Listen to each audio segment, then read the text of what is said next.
Ons eie minister van Finansies, Thys van Sail, is weer hier en almal weet wat dit beteken. Dit is weer tyd vir daai boel en bear verslag 8 en sommer nog baie meer.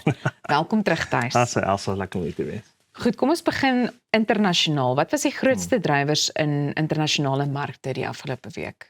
As mens wil amper al sê, mens wil hê eintlik, dit moet eintlik net 'n normale week wees. Want ek dink die laaste paar weke en die volatiliteit wat 'n rol gespeel het daar en natuurlik die onsekerheid. Dink ek is baie mense half in 'n paniek tot 'n mate van moet ek aandele verhandel, moet ek net bly, moet ek op my hande sit, jy weet wat gaan gebeur met petrolpryse, jy weet wat gaan gebeur met inflasie, gaan ons dalk nog 'n rentekoersverlaging dalk sien moontlik in hierdie jaar. So alles is eintlik wat sal normaal maar ook abnormaal tot 'n groot mate. En dit het ons weer eens gesien. Hierdie was 'n absolute riller van 'n week gewees op die algemene markte. So as ons byvoorbeeld ook gaan kyk, soos wat die normaal waarna ek verwys het, sou byvoorbeeld die Amerikaners se Fed sou nou byvoorbeeld al begin het om aan hulle rentekoerse te verlaag. En dit sou outomaties dan ook die rand versterk en die algemene ekonomie, wêreldekonomie ook baie wat sou stabiliseer. En weer eens sien ons weer, daar is nie groot daadwerklike stappe om te sê, ja, maar wanneer gaan hierdie gebeurtenis gebeur nie. So en ek kan ook nie voorsien dat die Fed byvoorbeeld hulle rentekoerse gaan aanpas nie.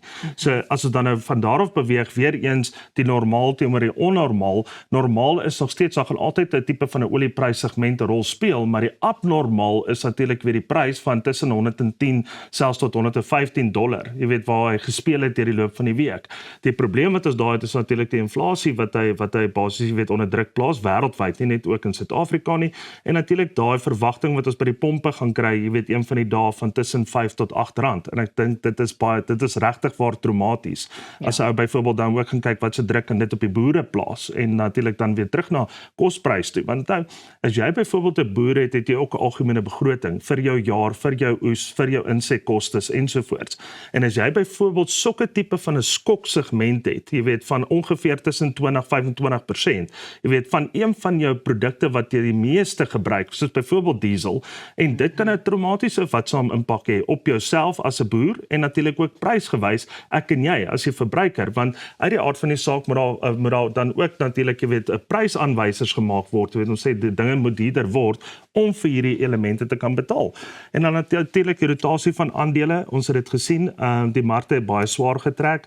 So dit sê weer eens so mense is bietjie meer, jy weet die wisselvalligheid maak mense bekommerd. Skuif dit dalk weer terug na kapitaal toe of byvoorbeeld na hulpbronne toe of inkomste gedrewe tipe van aandele en dit was maar die week gewees. Ek sien die boere het juis ook nou gesê dat daar 'n noodplan nodig is om te verseker dat hierdie kunsmiskrisis nie 'n impak op kospryse gaan hê nie. So mense sal dit ook met groot belangstelling dophou. Maar goed, wanneer mense na die Amerikaanse mark spesifiek kyk, is daar enigiets anders wat jy sal uitsonder? Ek dink as ons maar net weer eens gaan terugverwys na die S&P 500 wat basies weet verswak het met ongeveer so 4,95% en die Dow Jones omtrent met so 5,17%. So dis nogal bietjie traumaties, jy weet, vir 'n 1 week siklus. As 'n mens byvoorbeeld gaan kyk, ja, maar wat het op hulle markte gebeur? Maar weer eens as 'n ou gaan kyk, die S&P 500 veral as 'n ou gaan kyk na tegnologiese tipe van aandele of byvoorbeeld ook na AI tipe van aandele, hulle het nogal relatief weer eens baie goed gedoen en hulle wys en hulle bewys dat dit maar basies weet die go-to is, jy weet, vir nuwe tipe van gestruktureerde aandele. Maar weer eens as ons gaan kyk, selfs hulle markte gaan kyk na 'n spekulasie van meer van tipe van kontantvloei tipe van aandele wat nie meer so gefokus is op groei nie, maar eerder dividende en kontantvloei en jou groter maatskappye 'n bietjie meer volume gekry as byvoorbeeld jou opkomende kleiner maatskappye. Maar dit is maar die Amerikaanse markte. Goed, wat het in Europa en China gebeur? Europa trek 'n klein bietjie swaar, maar dit is maar soortgelyk, jy weet, wêreldwyd. So as ons gaan kyk na die CAC, hy het ongeveer, jy weet, 'n verlies gehad van so 5,86%. Maar as ons weer eens kyk na die Hang Seng, het in die rooi gesluit van so ongeveer 1,39%, maar hulle trek nog steeds swaar oor die laaste 5 jaar. Jy weet, die Chinese markte met ongeveer nog steeds in die minus van omtrent so 11,3%, maar dit is ook maar net weer eens, hulle sukkel om daai momentum terug te kry na daai eiendomsmark, jy weet, vervalling wat hulle ontvang het, en natuurlik ook maar hulle stimuleringsprojekte wat ook nog heeltemal uitgespeel het nie. Maar China het eintlik nou maar daai ding, want ons hoor nie van China nie. Jy weet, en ek dink ja, daai's nogal 'n ander ding, jy weet, so met ander woorde, hierdie ouens is agter die skerms en besig met 'n paar dinge. Ek hoop is maar in die regte rigting, jy weet, vir ekonomiese hervorming of ekonomiese groei of wat dit ook al mag wees. Jy weet, maar China is verskriklik stil. Ja, ek dink dit is ook nogal iets wat vir my baie opvallend was. Ja. Goed, kom ons beweeg so 'n bietjie oor na plaaslike markte. Ja, plaaslike markte was rekordhoogtes waarna hy gesluit het, jy weet, maar rekordhoogtes tot 'n laagtepunt. Okay, so dan word ons 'n baie volume verloor, maar as ons byvoorbeeld gaan kyk, net einde Februarie toe die JSE byvoorbeeld op sy hoogste was van omtrent 120.000 basispunte op volume.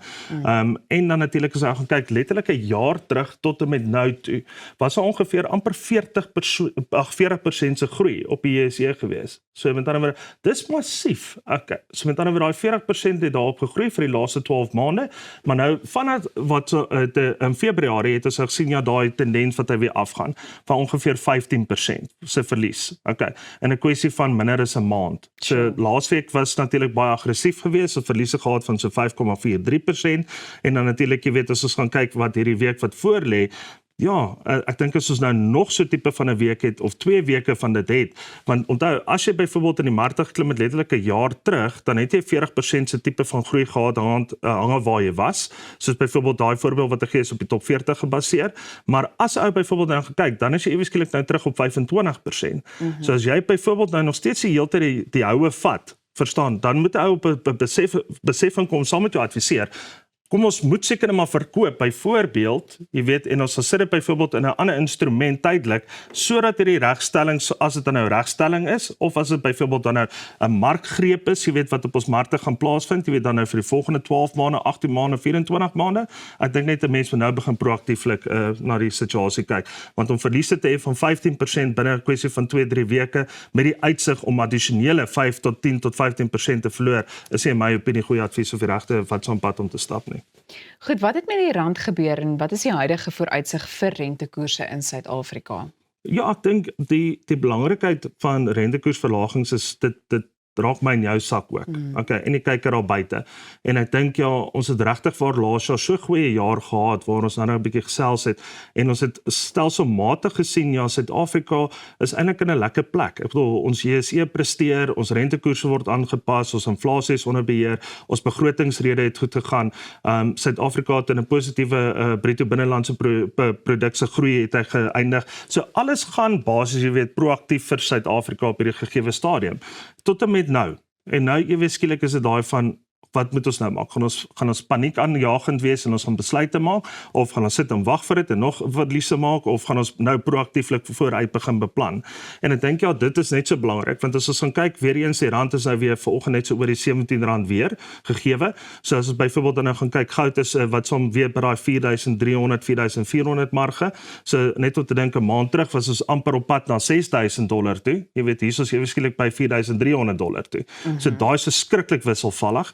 As ons gaan kyk, jy weet die olie, hy is sommer iets so tussen 111 115, maar natuurlik die federale kom ons sê weer eens die Amerikaanse se Fed, hulle gaan ook nie aanpas nie en ek dink die hele wêreld wag om te kyk wat gaan hulle doen want as hulle aanpas, outomaties sal dit verligting plaas op globale inflasie.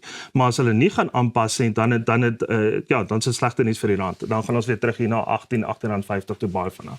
Goed, so wat moet beleggers anders doen? Ek dink wat ons moet anders te doen is ons moet net 'n bietjie ons uitkyk verander. Ek dink ja, want weer eens is dit amper halwe daai jy's half bederf. Jy weet vir die laaste kom ons sê gegeewe 2 jaar. Op die markte het dit goed gegaan, dinge het goed verloop. Al was ek byvoorbeeld 'n inkomste trekkende tipe van kliënt, het ek nog steeds groei op my kapitaal ervaar. So dat 'n klomp dinge reg geloop wat my nie slaaplose nagte gegee het nie. En uit die hart van die saak maak dit mense ook gemaklik. Maar as ons nou byvoorbeeld na die realiteit gaan kyk, weer eens hierdie goeders werk in segmente. So met ander woorde, hy loop nou maar soos 'n EKG, jy gaan nou maar op en af die hele tyd gaan slag jy net nie 'n flatline het nie. Jy weet as jy okay. Alright, so dan is dit daarom nog alright. Okay. Maar as jy byvoorbeeld gaan kyk, jy het jou tradisionele faktor wat jy het waar jy byvoorbeeld 'n aandelemandjie gaan koop wat groei gedrewe is, inkomste gedrewe, dividend ensovoorts. So daai is tradisionele tipe van 'n mandjie. Nou basies jy weet sien ons baie grootliks ook as 'n internasionale tendens alternatiewe markte soos byvoorbeeld private krediet, private likwiditeit, gestruktureerde notas. Jy weet daai tipe van goeder. So dit gee jou bietjie meer daai uitkomsgebaseerde tipe van portefeulje wat jy gaan bou, in plaas van wat jy byvoorbeeld 'n portefeulje bou wat nou prys is en wat vandag geprys word, môre geprys word, oor 'n week, 'n maand, 'n kwartaal, 'n jaar. Het jy nou meer 'n uitkomsgedrewe tipe van 'n portefeulje. Ja, jy gaan verseker nie byvoorbeeld nou weer 'n 40% se opbrengs te kry in 12 maande siklus of 'n 20 of wat ook al die geval mag wees nie, maar kom ons sê aanvaarbare 14, 13 byvoorbeeld, kan jy nog steeds nou kry. En ek dink ja, dis die tipe instrumente waarna jy nou moet gaan kyk vir. Ons het so 'n minuut oor, maar wat is julle korttermyn vooruitsig vir markte in hierdie stadium? Ek dink net as 'n mens gaan kyk wat kan gebeur en wat gaan gebeur en wat moet gebeur. Okay, so wat moet gebeur is ons moet net aangaan wat dit aangaan, ons moet groei. So eenvoudig is dit. Ons moet by ons groei uitkom van ongeveer tussen 2 tot 3% per jaar. As kom by ons BBP, ons moet inflasie kan hou tussen 3 tot 4%. Ons moet kan groei, jy weet, binne in ons begroting, jy weet om te gaan sê die kapitaal gaan vir die regte wat saam doelwitte en natuurlik jy weet en dit is wat dit is. Maar wat gaan gebeur is die realiteit van geopolitiek speel 'n baie groot rol. Ja. En dit kan inflasie onder druk plaas en dit kan ons amper ons hele plan, ons hele raamwerk, kan dit amper in die wiele laat ry. Sure. En ek dink ja, dit is 'n traumatiese uitkoms waarna niemand wil eers aan dink nie. Maar proaktief. Thys, jy het my die vorige keer gratis bemark, nou wil ek vir jou sê wins of verlies. Dis natuurlik 'n nuwe program op Via en dis donderdag aande. Donderdag aande 5:30. Daar sy, so maak seker jy skakel daarvoor ook in vir altyd se kundigheid. Bly net waar jy is, want net hierna gaan ons so 'n bietjie jungle toe. Is ingeskakel by Goeiemôre, good morning en ons is nou weer terug, bly net waar jy is.